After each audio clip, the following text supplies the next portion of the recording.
2755 Jamie Lane. This is Lincoln's home for sports talk on the FM dial. Also online at theticketfm.com. On the internet. KNTK FM Firth, 93.7 The Ticket. 93.7 The Ticket is your home for every Kansas City Royals baseball game. Bobby Witt Jr., Salvador Perez, Vinny Pasquantino, and the rest of the Royals attempt to make the postseason for the second season in a row. And you can hear all the action on 93.7 The Ticket and theticketfm.com. Your home for Kansas City Royals baseball. Are you ready for a new opportunity? Check out Sandhills Global. Join a dynamic team where your skills are valued and your career can soar. We offer full-time positions with a 4.5-day work week, competitive pay, excellent benefits, and a positive work environment. From IT and marketing to sales and finance, we're looking for talented individuals like you. Apply today at sandhills.jobs and take the first step towards an exciting future. That's sandhills.jobs. Don't wait. Apply now. Coming at you live from the heart of Lincoln, America. This is Old School, sponsored by the Mercado by Certified Piedmontese. Nebraska Football Hall of Famer Jay Foreman and Austin Orman. Old School with Foreman and Orman on 93.7 The Ticket and theticketfm.com.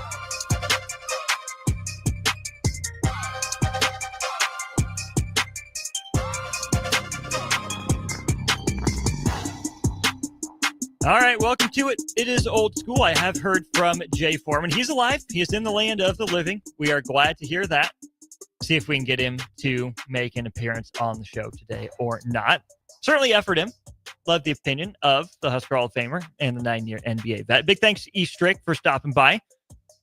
Offered to hang out for a little bit, but we know Stricky's a busy man. We'll let him get on with his life. Hope you're on your drive home from work. Hope you had a good week in the office, out and about, wherever it is that you were. But most of all, thank you for spending a little bit of time with me, Austin Norman, here on Old School. It is Fired Up Friday at the Mercado by Certified Piedmontese, or it was.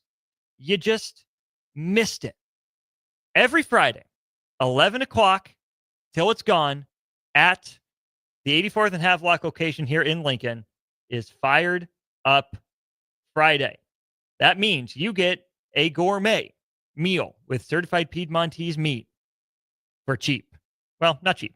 Market value, right? This week's Fired Up Friday, barbecue Korean beef noodle bowl.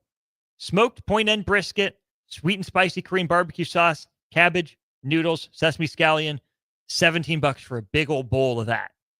Yeah, sounds pretty great. Yesterday, Fired Up Thursday at the 85th and Old Cheney location, the smoked brisket plate. 16-hour smoked brisket, pimento mac and cheese, baked beans, pickles, white bread, and barbecue sauce for just $18. So Thursdays, 85th and Old Cheney starting at 11. Fired Up Fridays starting at 11 as well on 84th and Havelock. Mark it down, get to the Mercado, sample what they got in the meal that they have that week, and then bring some home with you. There's the idea. We laid it out there for you. Now you can't say you didn't know. 402-464-5685. Here's the first question that we want to answer. Does Nebraska need to build a dome over Memorial Stadium? Should Nebraska do it? Would you like it? Would you hate it? Would it add to? Would it subtract from? I bring this up because I know we got a lot of Chiefs fans out here in the area. One in my own family, a couple in my own family, including the family I'm married into. Does Nebraska need a dome? I ask because Clark Hunt, owner of the Kansas City Chiefs, has come out and said that he wants a dome. He told that to Nate Taylor of The Athletic. Clark Hunt says, I do think for the community, a dome would be a tremendous asset. He said that later in March at the league's annual meeting. It would give the Kansas City region an opportunity to host significant events. Now, he brings this up because the Chiefs and the Royals, to a lesser degree, are coming on some pretty difficult stadium negotiations. The Royals have not handled it well at all. It's been kind of a haphazard, thrown together plan. They didn't get the public funding that they wanted, which that's another conversation for another time. But they're still exploring sites that they may or may not want to build a new stadium on. But from Nate Taylor's reporting, he says the Chiefs stadium question is about to reach a couple of key checkpoints. By the end of June, the franchise hopes to decide which side of the Missouri-Kansas state line the team will play its home games in after the 2030 season. Okay, so that's a few years down the road, seeing as we're in 2025. But stadiums don't just pop up overnight. So Missouri's governor has called the General Assembly back for a special session for part of their tax incentive program conversation. But Nate Taylor also says this: the most ambitious option for the Chiefs, who are considering renovating Arrowhead Stadium or building a state-of-the-art venue, involves the construction of a dome in Kansas that would cost an estimated $3 billion. So Clark Hunt, the owner, Mark Donovan, the president, need to decide, are we going to redo Arrowhead? Probably not from the ground up. Can we give it a facelift? Can we take what we currently have and improve it? Or do we go across the border to Kansas? Do we leave the current, Kauffman setup with Kauffman Stadium just on the other side of the parking lot, strike out on our own on the Kansas side of the river? Still, Kansas City proper, Kansas City, Kansas this time, though, and Kansas City would actually become accurate. But Nate Taylor goes on to mention a lot of things that a dome stadium could bring to Kansas City. He says it would allow the host or the Chiefs to host numerous events, including the Final Four, a college football playoff game, the Big 12 football championship game, more concerts, college bowl games, and WWE events. Let's just go through those one at a time. Number one, the Final Four. Kind of wild that they wouldn't just have that at the Sprint Center.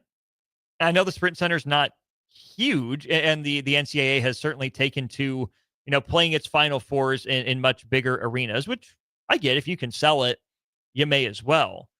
But the Sprint Center is a fun arena for basketball, having been there for multiple games. So I would like to think Kansas City could already host a Final Four in basketball, whether it's men's or women's. But okay, the NCAA says, nope, just kidding. We need you to have more capacity. So, okay, whatever. We'll move on. College football playoff game. Man, a college football playoff game in the elements. Think like Chiefs Dolphins being played in the college ranks. I don't see why that couldn't happen on an off week at Arrowhead, except that the college football playoff likes those warm weather locations. They don't like them being impacted by weather, and it's really just too sad. The Big 12 football championship game, one of our own, Adam Carricker, very familiar with the Big 12 championship game down at Arrowhead. It's happened before, but sounds like the Big 12 doesn't want to revisit that, or the Chiefs wouldn't until there's a dome, again, for control of the elements. More concerts, yep, makes sense. College bowl games and WWE events as well. I can totally understand why the Chiefs would want a dome, right? If you look at the NFC, right, you think about all the teams on that side of things, the Rams and Chargers in SoFi, you think about US Bank Stadium with Minnesota, the Lions playing in a dome as well, and certainly more. Don't get me wrong, I know that's not the end of the list. Arizona obviously comes to mind with that arena down there. But there's just something about football being played in open air that I think is preferable, is better, is more natural, is the way of the world, is the way it should be. There's no reason that Kansas City couldn't host a bowl game right now that's outdoor field. There's no reason that Kansas City couldn't host a college football playoff game at Arrowhead as it is right now. It is a preference to play in a dome. It's not something that necessarily needs to happen. But it's going to be interesting to see if the Chiefs make the decision to renovate Arrowhead, say, yep, we love the stadium that we have now. It works really well for us. One of the 2-3 loudest stadiums in terms of max decibel level that the NFL has seen with what it's been able to measure. The spot of, so much historical success, especially recently for the Chiefs. Why would we get rid of that? And especially if the Royals are looking to move, if the Chiefs are able to say, no, we like where we're at, we can put our roots down here, we're good to go, I could see them wanting to do that. But when you think about the opportunity for the Chiefs to host the Final Four instead of the city of Kansas City, that goes a long way. Obviously, right, I mean, it's still in Kansas City, but the Chiefs wouldn't get a cut of the Final Four or the first or second rounds being held at the Sprint Center in KC, because Sprint Center doesn't belong to the Chiefs. They get a cut of the concerts, but if they could do more over the offseason, I'm sure they would appreciate that little bit of extra revenue. And hey, here's the major kicker. Clark Hunt also believes the Dome would give the Chiefs the chance to host a Super Bowl. We know Kansas City's been in a lot of Super Bowls, especially recently. We saw, a place like Green Bay. The best they can do is the draft. I know Kansas City showed up for the draft not too long ago. Places like that rock the draft because they don't get the Super Bowl because, again, the NFL likes playing it where it's temperature controlled, where the weather is not a variable. And it's completely understandable. It's the biggest sporting event in the world pretty much every year that there's not a World Cup final. Millions, hundreds of millions of people tune in for the Super Bowl. So the more that you can control, the better the weather is. You'd think the better the football game is going to be. And that's certainly a defensible position. But I still wish that you had the chance for a place like Seattle, even a place like Green Bay, maybe, a place like, the Meadowlands, maybe DC, maybe Baltimore to host a Super Bowl, right? Like, why can't Nashville host the Super Bowl, even though there's not a dome there? It's stuff like that it's a choice for the NFL to not award these great event cities with a Super Bowl. Kansas City is a fantastic event city. I love me some Kansas City. It's 3 hours down the road. It's a simple drive. Kansas City does a lot of stuff right in hosting events. Nashville, obviously a destination city. You can't tell me that there's not enough walkability. There's not enough public transportation. There's not enough hotels in Nashville for a Super Bowl. It would make a lot of sense to be able to have a Super Bowl in Nashville. Would it be a little chilly? Yeah. But so, and I think it'd be a blast. Now, the freezing Wisconsin tundra, good for football, probably not for Super Bowl week festivities necessarily. But then we can turn this conversation to Nebraska. That would be a really interesting one. I have no inclination, no reason to believe, especially with some of the leaks that we've had, Memorial Stadium's not going anywhere. Could Memorial Stadium add a dome? No. If Nebraska were to play in a domed stadium, it would be at a new site. And I still think there's a lot of value. There's a lot of great history, a lot of great tradition, and a lot of great stuff that Memorial Stadium does. But we know that we've heard Northwestern, its plans for a new stadium, say it's going to be the Northwestern Wildcats football stadium, but it's going to be an all-purpose venue. During the off season, it's going to host concerts. It's going to be walkable. It's going to be modern. It's going to be updated. It's going to be new. And I don't know if it's fully domed, but I think the last rendering I saw, it had an overhang of some sort. So there's still some, elements that are in some wind. You get snow on the outside. And I think that's a fun kind of hybrid model. They're going to build it down into the earth instead of up over it, right? Kind of like Carver Hawkeye, if you've ever been there. I think Viejas Arena in San Diego is like that. The Pit is like that in New Mexico, I believe. It's an interesting way to go about it if you're Northwestern. And it would be far too pricey for Nebraska to just, put a dome over top of Memorial Stadium or a little bubble around it. That doesn't make any sense. And I don't think Memorial Stadium is going anywhere. But if Nebraska's goal is to be a year-round happening, state, to make Lincoln into that event town, that you have Pinnacle Bank Arena. But just like we were talking about with the Chiefs, does Nebraska want a cut of that instead of the city, right? PBA and is a venue that's Nebraska and the city of Lincoln. It's not one. It's not the other. It's both. Memorial Stadium, as far as I know, is just Nebraska, as is the Devaney Center. Devaney's not nearly as conducive to concerts to PBA. It's smaller, right? We get that. We understand it. But I wonder if the Chiefs decide to say, you know what? We're going to lift up our roots. We're going to move. And in the long run, we're going to rake in more cash.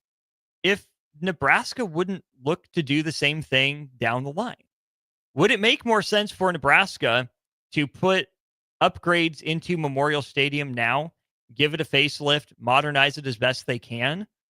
Would you like to see that happen? Or would you be okay with Nebraska saying, hey, you know what? Nebraska had a lot of great history and tradition at Memorial Stadium. but the university thinks it can make more money. It can make Lincoln, an even more happening town with more events, more concerts, and the university can rake in more money instead of PBA in the city to say, you know what? We'll leave Memorial Stadium as is. We'll do the necessary work to keep it running and functional and looking nice and befitting a program with the history and tradition of Nebraska. But we're going to do closer to the minimum than the maximum so that in 20, 30 years, as Nebraska is able to save up, they build a stadium off the site where Memorial Stadium currently is now that the football team has right of first refusal to, but that instead of the city getting a cut of money, the university does. Any concerts that would come in would have to pick between Pinnacle Bank Arena or this new domed Memorial Stadium. Do I think it happens? No, absolutely not. I really don't think that happens, right? I think that there's as far as I know, a relatively healthy, pretty good working relationship between the city and the university. And I don't think the university would necessarily want to step on the toes of the city. I think Nebraska understands the value of Pinnacle Bank Arena and the home court advantage that it's been for a couple of years for Nebraska teams. Men's and women's basketball obviously comes to mind. The fact that, Big Ten Wrestling hosted its postseason tournament there at the Vault. I think Nebraska sees value in Pinnacle Bank Arena. I think they should. It's a fantastic place. But I also know Nebraska is always going to be looking for a way to get ahead. If Nebraska can have its own venue and take in some more money that would come away from the city and to the university specifically, I think it would be dumb of Nebraska not to at least look at it. And I understand the number. I probably don't fully understand, but I understand enough of the size of the logistical mountain to know that this isn't going to happen, probably in my lifetime. Maybe never, probably never, in fact. But I think it'd be dumb of Nebraska not to at least look into, hey, where could we potentially move Nebraska football to where we can have more off-season benefits? I don't think it's going to happen. 8985, I've been saying they should make some kind of deal with Warren Buffett to put a dome on Memorial Stadium for 15 years now, make it a retractable dome. I just think the retractable dome itself, with the way they would have to go about it, I don't think that's as plausible as a new stadium, which sounds weird to say, right? Well, it was not just a facelift to Memorial Stadium, but if you look at what you'd have to do behind the scenes with the architecture, with what's already existing, it would make a lot more sense if you're going the domed stadium route to just start from the ground up. Thunderknot Collins on that same Sartor Hamann Jewelers text line says, the donors who ultimately fund that stadium would lose their minds if that happened. Yeah, they probably would. Unless Nebraska finds a way to start catering to a new donor base, right? The donors that are currently donating will not be donating forever, will not be donating probably in perpetuity, right? That's the struggle for fundraisers and for athletic departments is how do we get that next wave invested in what we're doing? How do we prove that we are worthy of these people's, kind of throwaway money in some cases, right? How do we prove that, when people have excess income that they're looking to offload, well, for tax purposes, for philanthropic purposes, whatever it is, how do we prove to the next generation that we are the right choice to get that money? How do we prove that we're going to use it right? That's the challenge for any institution that has some level of reliance on donors.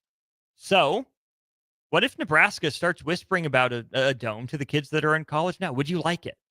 And not that Nebraska doesn't have successful alumni, but it's going to take a much larger percentage of Nebraska's base to contribute to that than it would at, say, Ohio State if they wanted to dome the Horseshoe, at Michigan if they wanted to dome the Big House, places like that, Wisconsin if they wanted to dome Camp Randall, which, again, I don't think any of these places should, right? I would be in camp, keep Memorial Stadium and just update it rather than dome it, because, again, I'm a football outside guy. I think it's great for both teams to have to deal with the elements from time to time, prove that you can do it. But I'm just saying the donors aren't going to be the same forever. So if Nebraska is legitimately interested in a dome, it's not going to happen in 5, 10, 15, probably not even 20 years. But when this crop of college students and the one straight behind them get out, the goal for the University of Nebraska system is to pump out, upstanding citizens who are productive in the world. Absolutely. That's higher education.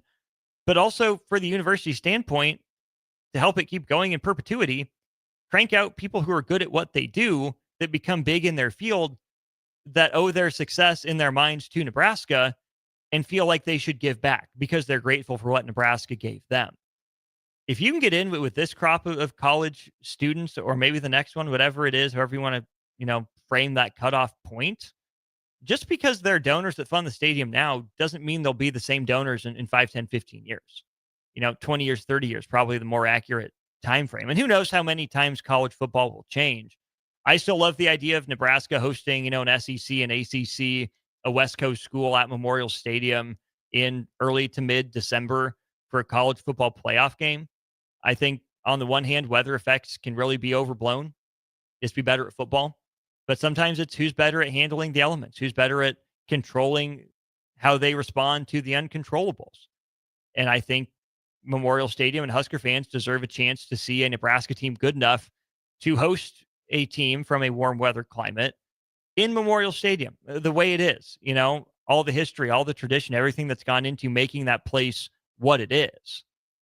But I do think there's an avenue in 20, 30 years for Nebraska to say, we can have the best of both worlds, right? It's not that Memorial Stadium was bad. It's not that we're disrespecting tradition. It's that we can go bigger and better and put Nebraska, the state, Nebraska, the university, on the same pedestal that Nebraska football once held in the realm of college football. We'd love to take your thoughts on it, 402-464-5685, or on our comment section, Facebook, YouTube, and Twitter, up and rolling for you, thanks to Sartor Heyman Jewelers and our friends at Allo Fiber 4. That will take our first break of the show. More Husker football and basketball conversations after this. You're listening to Old School with Jay Foreman and Austin Orman. Download the mobile app and listen wherever you are on 93.7 The Ticket and theticketfm.com. Load up on meat and more this summer at the Mercado by Certified Piedmontese. This week's special through June 3rd is $1 off per pack on Plum Creek chicken, $1 off all bacon, and 15% off cheese and crackers. Locations at 84th and Havelock, 30th and Yankee Hill, and now 85th and Old Cheney in Lincoln, or 168th and Maple in Omaha. Get to the Mercado today for the best meat in town. They have multiple banking positions open and are looking for dynamic individuals passionate about helping others and building relationships. With a family-friendly culture, competitive benefits, and unique perks, Midwest Bank is a great place to start a new career. Apply today at midwest.bank. Midwest Bank is an equal opportunity employer, member FDIC. Are you ready for a new opportunity? Check out Sandhills Global. Join a dynamic team where your skills are valued and your career can soar. We offer full-time positions with a 4.5-day work week, competitive pay, excellent benefits, and a positive work environment. From IT and marketing to sales and finance, we're looking for talented individuals just like you. Apply today at sandhills.jobs and take the first step towards an exciting future. That's sandhills.jobs. Don't wait, apply now. The electrical workers of Local Union 265 are now hiring licensed journeyman electricians from $32.50 to $42.50 per hour with paid benefits. And if you're looking for a new career, they're hiring apprentices at $19.50 per hour with paid benefits. Call the office at 402-423-4497 to apply. Start your electrical career today. Advanced Medical Imaging is the largest radiology group in Nebraska, located in Lincoln at 7601 Pioneers Boulevard. At Advanced Medical Imaging, they utilize state-of-the-art technology and blend it together with their compassionate, skilled team to guide you through every step. Whether it's an MRI, CT scan, or X-ray, their precise diagnostics help your doctor deliver the best care plan for you. Choose clarity and comfort in your life by choosing Advanced Medical Imaging, located at 7601 Pioneers Boulevard and online at amimaging.com. The weekend is here and you and the boys need a place to hang out after your day on the golf course. Lucky for you, that place exists at Liquid Assets Sports Bar and Grill in South Lincoln.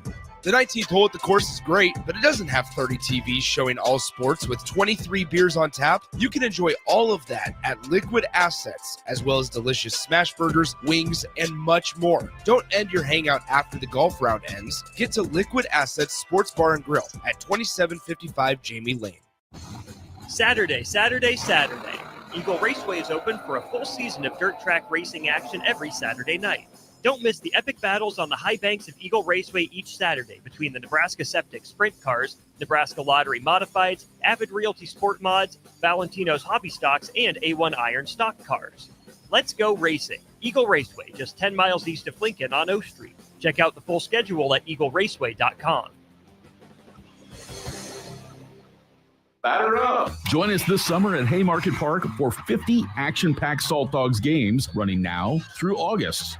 Visit saltdogs.com for updates on everything you need to know about weekly promotions, giveaways, and special events. That's where you'll find the latest updates to make sure you catch all the excitement and never miss a homestand you want to attend. Haymarket Park is your ticket to fun all summer long. Visit saltdogs.com to get your tickets and unleash the fun. Constructors is now hiring for all positions, with pay starting at $23 and up based on experience. Constructors has immediate job openings for mechanics, bridge builders, operators, and drivers. Start your new career today. Constructors offers great pay, health, dental, and vision insurance, paid time off, paid holidays, and so much more. Join the crew today and be a part of Nebraska's oldest paving company dating back to 1908. For a complete list of openings and to apply online, visit constructorslincoln.com. Jumpstart your summer to the max. Walk into any Max Tan in Lincoln and get a $5 standing tan session or a $5 red light wellness booth session. Your summer tan starts today with $5 sessions at Max Tan with 3 Lincoln locations. I tried to hide my cigarette smoking. Then I was rushed into emergency surgery to repair the damage smoking did to my heart. It shocked everyone because they thought I was healthy. Yet because I smoked, I had a severe heart condition that nearly killed me. My tip is, you may be able to hide your smoking from the world, but you can't hide from the damage smoking does to your body. Call the Nebraska Tobacco Quit Line, 1-800-QUIT-NOW, 1-800-784-8669. Paid for by Tobacco Free Nebraska. Aired with the Nebraska Broadcasters Association and this station.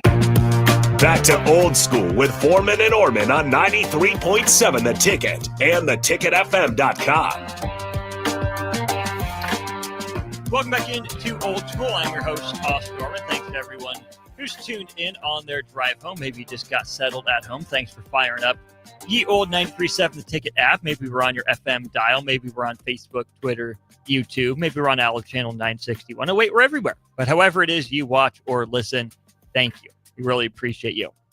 Give me a follow on Twitter at Austin_Orman if you would. I'd really appreciate that. Give you some Husker news, some Husker insight. We'll certainly get to Husker baseball in our final segment. They're about an hour away from first pitch in Chapel Hill. We'll give you an early slate scoreboard out of regionals. But I want to keep going on this scheduling discussion. And I was going to get into this on the corner 3. I have plenty more in the hopper for that coming up here at 6. But with this scheduling conversation for Nebraska men's basketball, I think it's worth pointing out just how much better college basketball is getting at scheduling compared to college football. And I'll get into that as we continue the discussion. But on Twitter, Dan Cunningham says, honestly, this year's schedule is more difficult in the non-con for Nebraska. Oklahoma should be fun at the Pentagon. Kansas City has 3 potential tourney teams, plus Creighton at home. Nebraska has to have bye games. There will be no pleasing people, but this is about perfect for a non-conference slate along with 20 Big Ten games. I gave the stat during On the Block. If you missed it, Nebraska is going to have either 23 or 24 of its 31 regular season games come against Power 4 conference competition.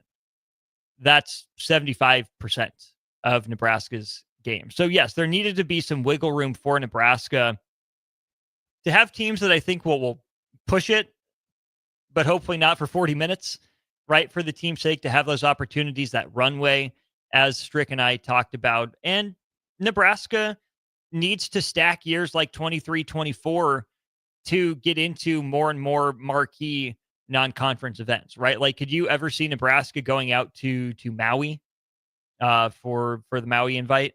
Could you see Nebraska going down to the battle for Atlantis?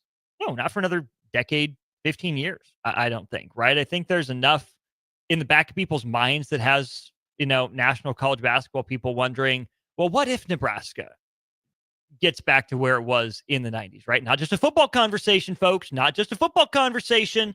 It's a basketball conversation too. So it's not like Nebraska is nothing, is destitute. But Nebraska also doesn't have that NCAA tournament win. So if Nebraska is not going to get that big tournament, get 3 games against legit competition, at least based off the year before, Nebraska has a great opportunity when it goes to this Hall of Fame Classic down there in Kansas City to pick up a win or two against legitimate, high-quality competition. You get a Big 12 team in Kansas State, an SEC team in Mississippi State, and a Mountain West team in New Mexico.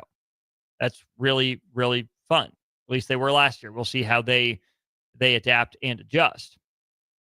But when you look at what Nebraska did, I said it before, I'll say it again. I think Nebraska scheduled the way it had to. I'm impressed with what Nebraska did, not just in terms of, they're playing a big game every week or every couple weeks, every month. No, I'm impressed by what Nebraska did strategically. I think it's really smart with how the net rankings have been going. I think Nebraska positioned itself really well.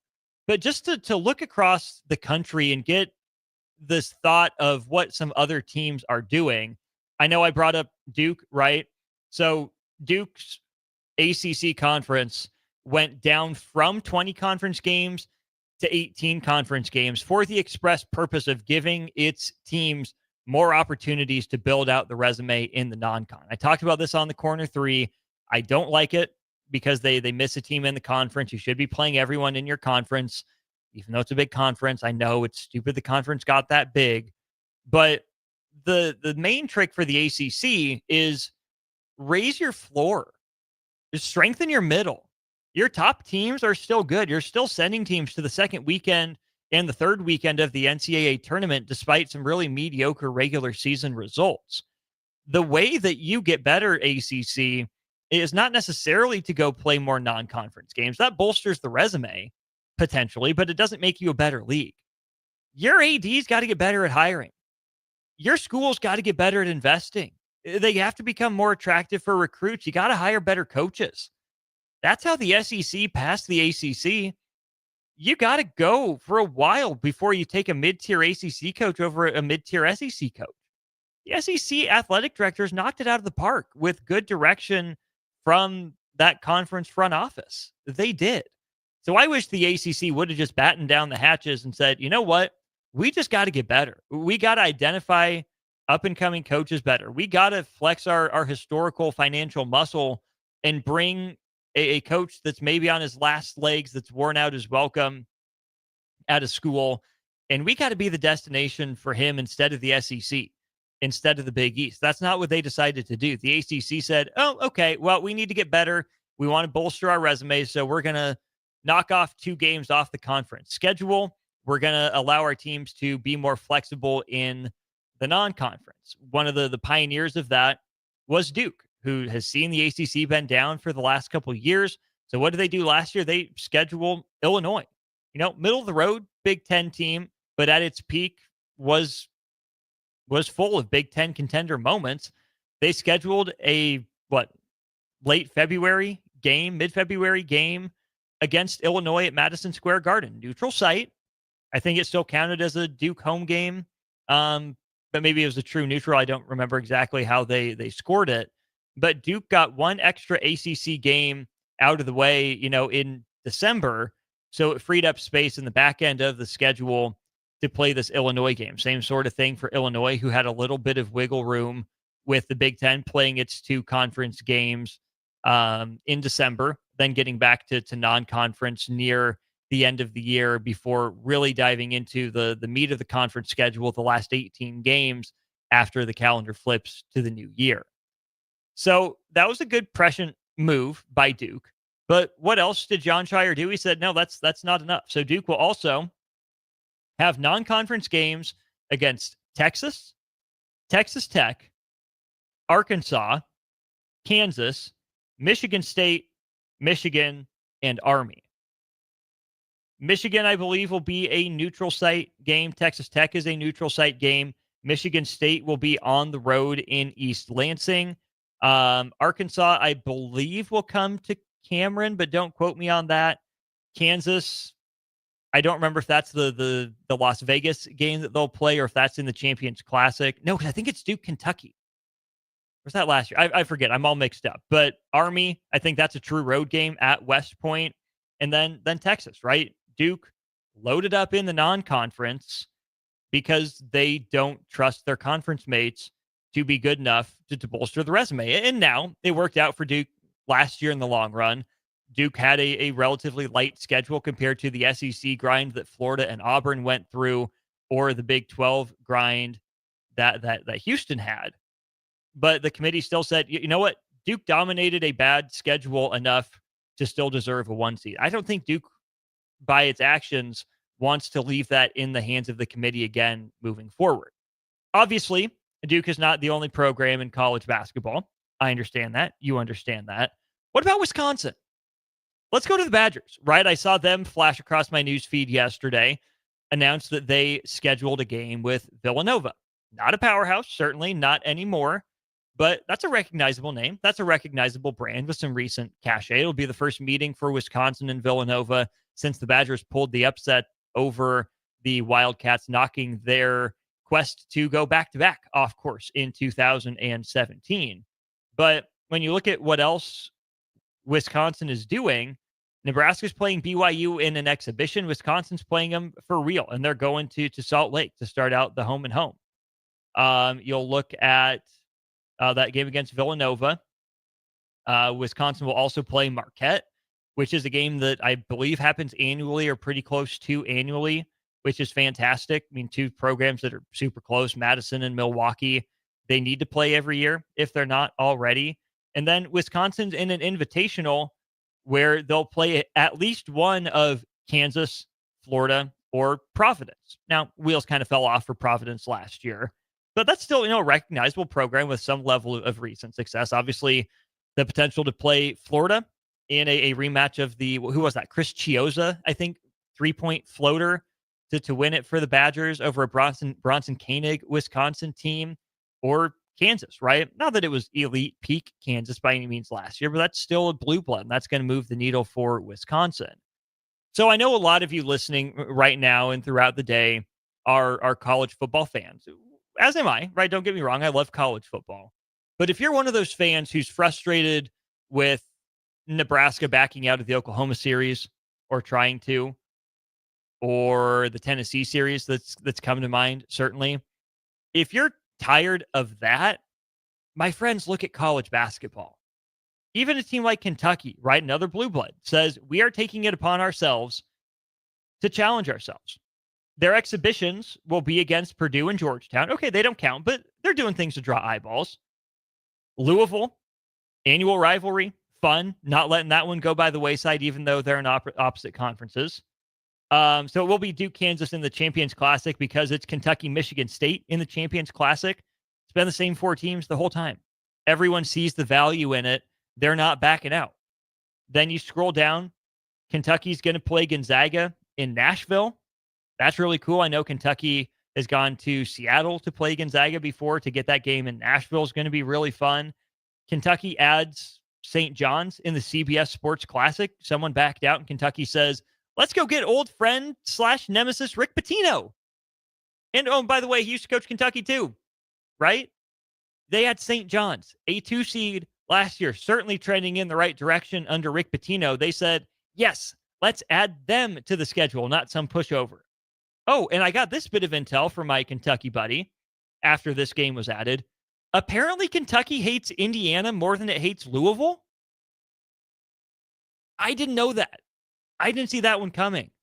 I thought, being in the same state, that Kentucky would hate Louisville more. But it turns out, to a majority of Kentucky fans, Indiana is a more true rival than Louisville is. Louisville is the pesky, annoying little brother that will pop up from time to time you want to forget about, not think of.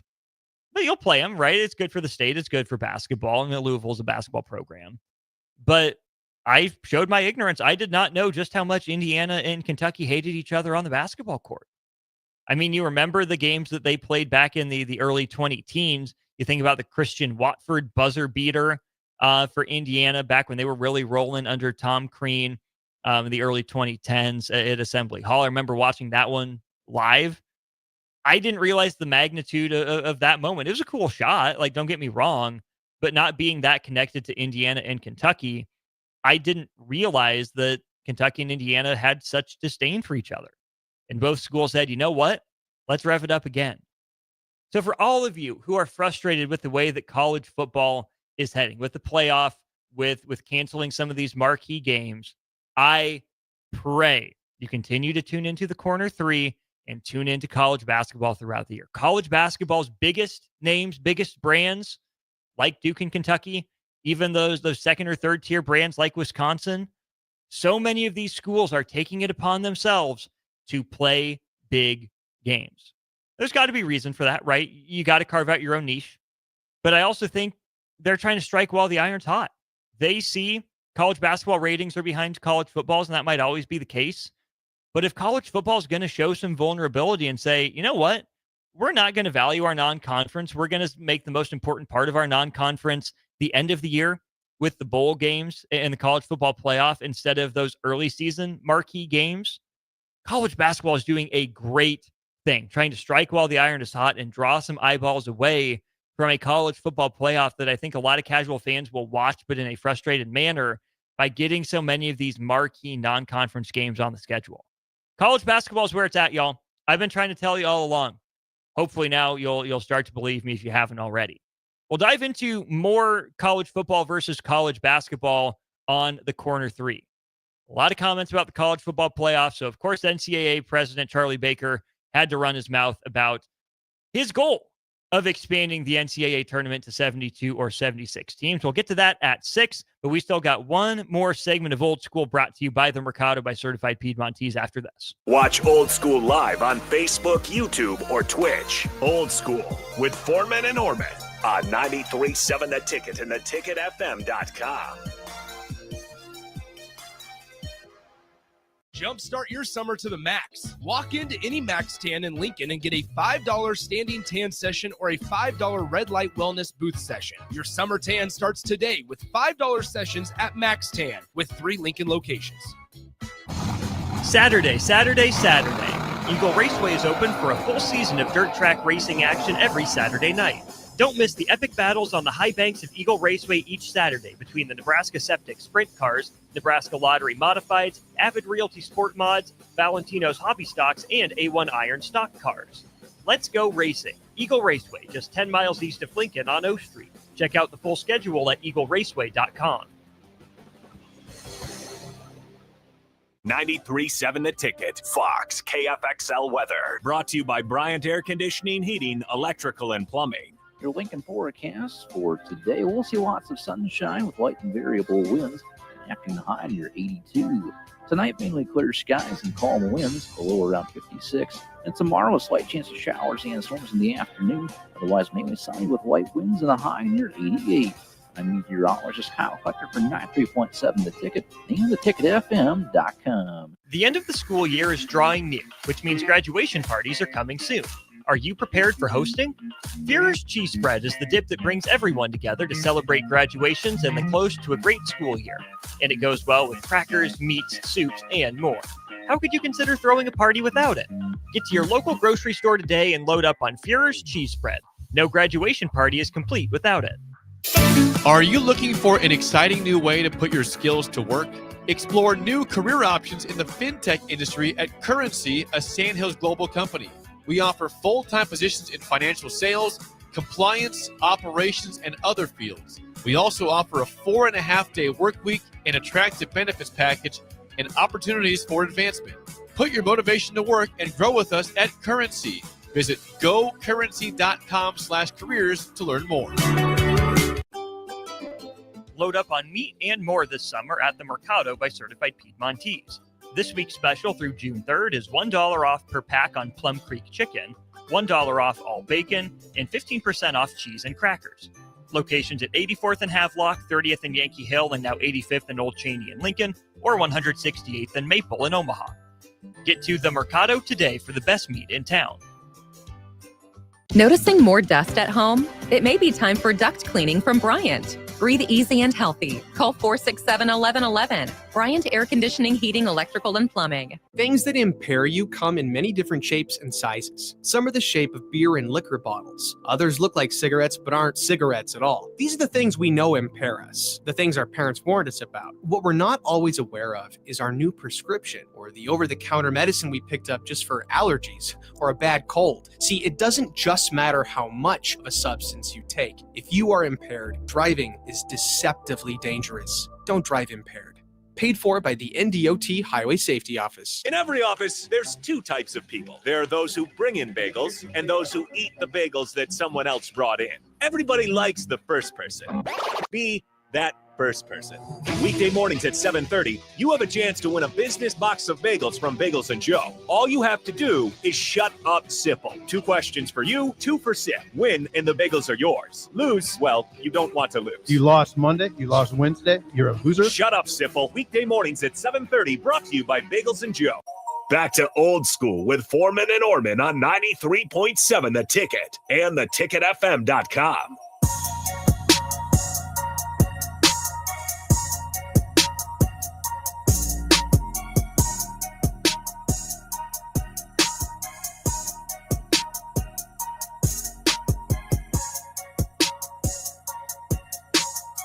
Welcome back in. One final segment here of Old School. I am your host, Austin Norman. Augie, appreciate you chiming in on our Starter Heyman Jewelers text line. Shameless promo for your side gig. It's not a side gig. I'm still here. It is still content promoted, produced by the station. It's not a side gig. It's a passion project, right? It's not one of the 2 main shows that I do, that being On the Block and Old School. But it's still station content. And it's coming up here in about 15 minutes or so. He also says, congrats on Herbie 2.0. Love to you and yours, Augie. Really appreciate that. Yeah, second boy on the way, coming up at the end of football season. Okay, at the end of football season. Not in time for the Friday night game against Minnesota or anything. But if the dates are true, little Herbie 2.0 ought to be around, hypothetically, for Iowa on Black Friday. So very excited about that. Praising God, thanking him for the blessing of another little one on the way. Seems like everything is going well so far. My wife is an absolute trooper.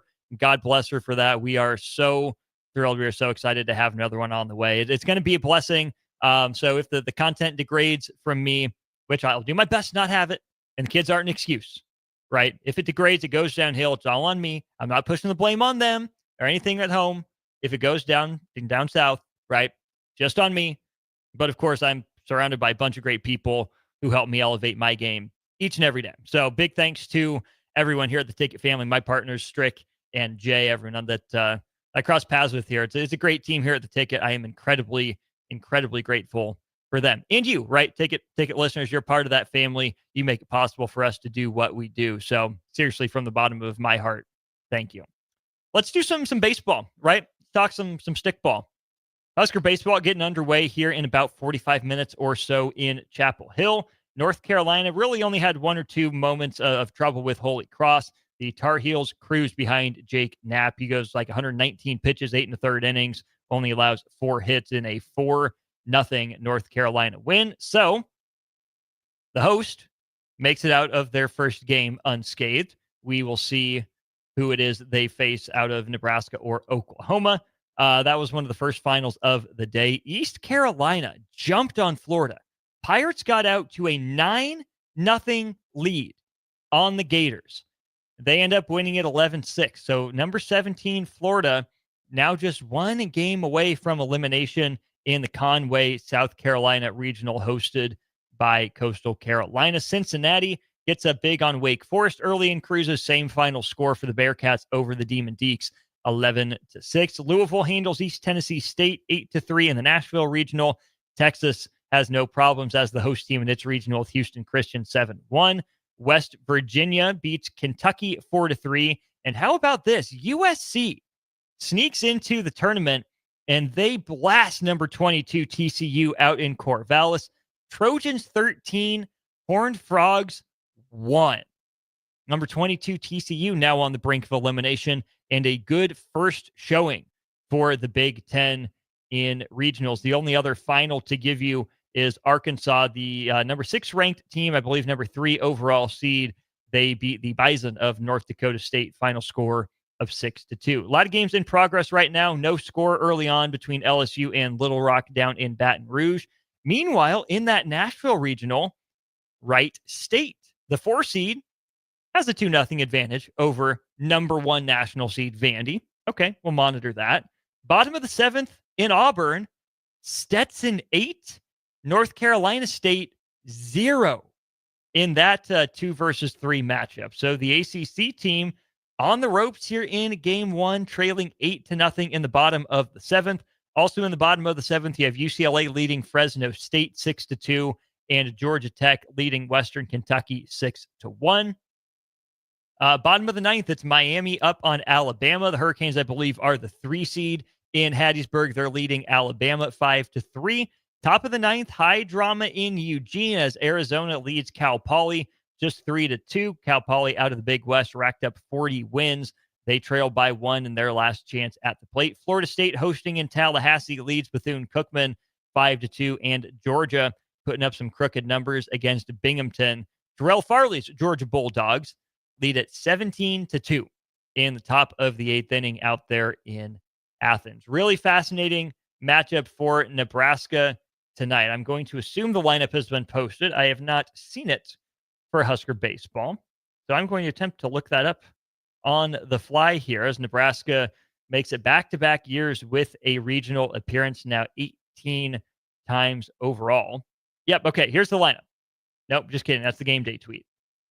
Do we have a lineup? Nebraska baseball, do we have a lineup? No, I'm not seeing a lineup. That is wildly disappointing. Come on, Husker baseball, get your lineup out. I'd like to talk about it. I would really, really like to talk about it. Either way, it is a huge opportunity for Nebraska baseball. And I mentioned this a little bit with Captain in Black Shirt. The biggest advantage in a regional is getting to 2-0. Same thing in the state baseball tournament that we saw just last week here on the ticket. Get to 2-0. And hopefully you do it with good outings from your starting pitchers. For Nebraska, it'll be Jackson Brockett getting the ball first against Malachi Witherspoon brother the second. Kyson is being saved. Oklahoma hopes for North Carolina, but Nebraska hopes to spoil that plan and send Kyson Witherspoon to the mound against 4-seed Holy Cross with the season on the line. North Carolina's been really good. Their ace shoved today. They have a great 1-2 punch, so they're in great shape moving forward. Pretty good offense, pretty well balanced offense. No one, who they had, like Dustin Ackley and was it Mike Zanino? I think back in the day when they were making some pretty regular appearances up here in Omaha. I think Andrew Miller, the pitcher, he of St. Louis Cardinals and Cleveland Guardians fame, was on at least 1 or 2 of those North Carolina teams. So the challenge in front of Nebraska is to keep it rolling. Will Nebraska's show go on the road? It's one thing to do it up at the Chuck with 18, 19,000 Husker fans behind the team and their backs against the wall. And I go one of 2 ways in this conversation, because on the one hand, the pressure's off Nebraska. They got back to a regional. They won the conference tournament. They achieved the goal that I think a lot of people had for them in the fan conversation of doubling down on last year, getting back to regionals. Obviously, any step forward would have been nice out of the team. But they got to regionals, right? So now the pressure's off. Anything beyond this is house money. But at the same time, it's that sense of urgency that it seemed to really click with Nebraska over the last month and a half of the year. And it wasn't all the time, right? Nebraska certainly wasn't perfect. Nebraska didn't come into Omaha on a tear by any stretch of the imagination. But Nebraska just kept stacking solid weekend after solid weekend after solid weekend. 2-1, 2-1. We'll see about the midweek. 2-1, 2-1. Nebraska did not sweep a Big Ten series this year, but they did enough to earn the 8 seed. And then they played probably their best, most consistent baseball over the next few days in Omaha, right? The Tuesday night win, I believe it was, Monday night win over Michigan State. They caught a break. They took advantage of it, dominated Oregon, quite frankly, 7-3. That was an impressive win. Took care of Penn State on the second game of Nebraska's doubleheader. And then to shut out UCLA, that high-scoring team behind the game of Ty Horn's life, also incredibly impressive. So would it be better for Nebraska to play loose, to play free, to feel like pressure's off? We did what we came to do. Anything from here is we're just having fun with the boys. Locked in, fun, focused, fun. But, pressure's off. We're just vibing, playing loose and free. Or did Nebraska prove that it's better when it feels the weight of expectations, when it feels the weight of we need this game, we need this focus on this pitch, so we really got to lock down? You can be too loose, you can be too focused and too tight, and it just seems like Nebraska struck that balance really well up in Omaha last week en route to its second straight Big Ten tournament championship. Best of luck to Coach Bolt and the players out there in Chapel Hill. Hope they brought some hazmat suits. I wouldn't want to touch the ground or the field there at Bosshamer Field, but each their own. Each their own. All right, we'll go to break. I'm going to still be with you when we get back. Charlie Baker, NCAA president, has met with the Big 12 and has made it clear it is a priority for him to get the NCAA tournament to either 72 or 76 teams. I don't like it. I'm going to tell you about it and some more assorted college basketball thoughts during the Corner 3 with Austin Norman. That comes up at 6 o'clock here on The Ticket.